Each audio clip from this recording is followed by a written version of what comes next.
Well, one wonders what actually exists in that flashback, because I have no idea.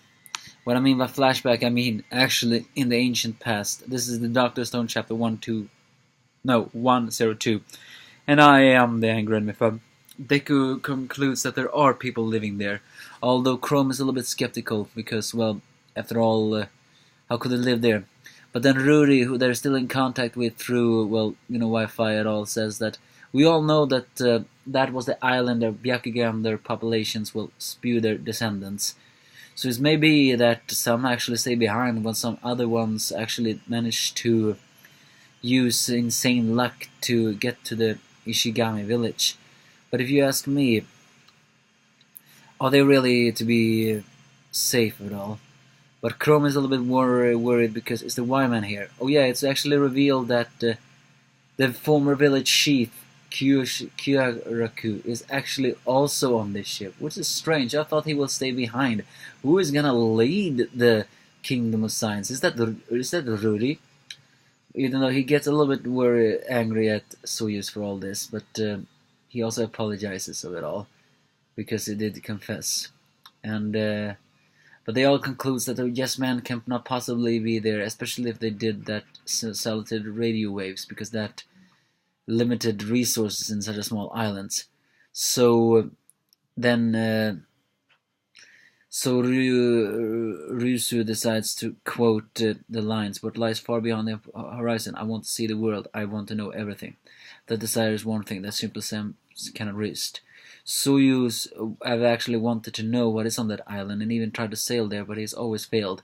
But with a ship like this, it is not impossible, and they will go there to find his real family, and perhaps finding out what is there. Are they gonna make it a new Kingdom Science, or are they gonna meet perhaps enemies? Perseus is gonna be there now, but we don't really know how big the ship is or anything else. So it's then decided that the one who is gonna do it is Yuzihara. After all, she is used to always listening for many hours, especially remembering Senku's 5 hours. So well, either way, they guide through the ship, and we see the entire ship, which is full of many different things. They have the goats and meat. They have a sleep burrow deep down. The engine even further down. Some labs on board. They can fish on the other side. The searchlight is on the top. Yeah, it's a very big ship indeed.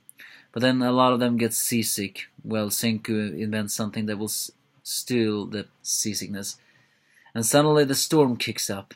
Because now they are dangerously close to another destination. And whether they're gonna do that, and while some may actually turn away, Surusu decides not to, because after all, he is a man who has sailed in seas many times before. There's no need to rush and panic. But then Senku comes and says that they need to exact rush it, not because the thunder is actually dangerous, but if they are dealing with friends or foes in that island, they cannot possibly detect them under storms. So with the Kuako's telescope thanks to the eyes, Ukyu as radar thanks to his ears, and then GPS, they all navigate to it. And finally Suyu too, with tears and many things more. We actually see a brief flashback on it all. We see someone who walked out with the boat with him as a baby on, possibly his mother, who had the same shield as he did. And this is without doubt the landscapes. They have arrived at the destination. The new arc begins. Friend or foe, they had the treasure island of Byakuga. What awaits us next? We have no idea. So yeah, just a setup chapter. Some heartwarmingness of Soyu 2 now opening up and becoming a little bit more of a personality in this situation. But what happens next? Well, that's anyone's guess. It's because I sure do not know. Are they really gonna have foes there? Well, I don't think they're gonna have allies. It doesn't really seem to be that good, to be honest. But I'm looking forward to this arc. So you give me your thoughts if you have any.